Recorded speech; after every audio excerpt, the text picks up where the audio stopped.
First thing I recommend doing is going to Google and searching for a term that you would like to cut out on your wood pattern. Then click on Images. After that, I go to Search Tools.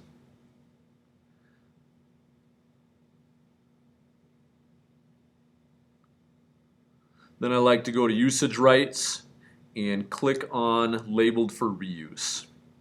After that, all the images that pop up are free and clear for you to use. Using stuff with shading is not a good idea. Anything with 3 dimensions is not a good choice. You want to pick something like this image that is strictly 2-dimensional. Click on the image so that you see the full-size image. Then I either drag it to my desktop or right-click and say Save Image As. After that, I might give it a name. I like to save mine to the desktop.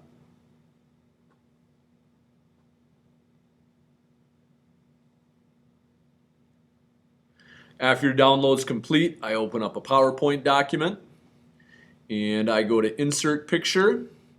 Then I go look for my file, click on my file once I found it, and then insert that image. If the size is not what you want, go ahead and drag on it by the bounding boxes.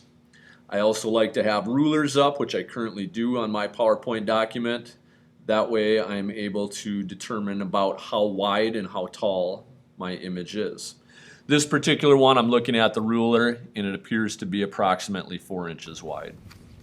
After you've printed your image, cut it out. Do not cut right on the lines of the image. Leave a little bit of extra paper along the outside. This will give you just a little extra space for cutting room, and it also makes it so your scroll saw does not pull up your paper when you are cutting. Next, you need to find a piece of wood that is just slightly bigger than your pattern.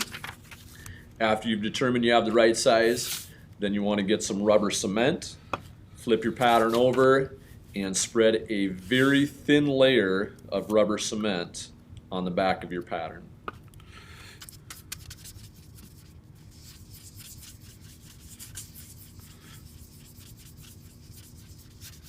After your rubber cement is evenly spread out, you go ahead and stick it down on your piece of wood.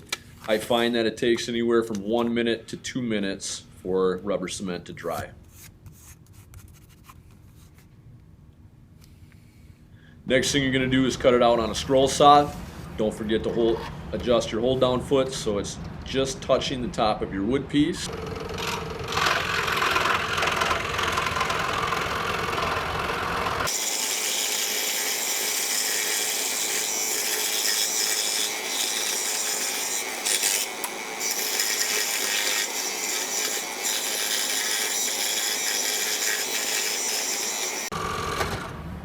Next, you need to remove the paper. It usually will just peel off as long as you don't let the pattern stick on it for too long.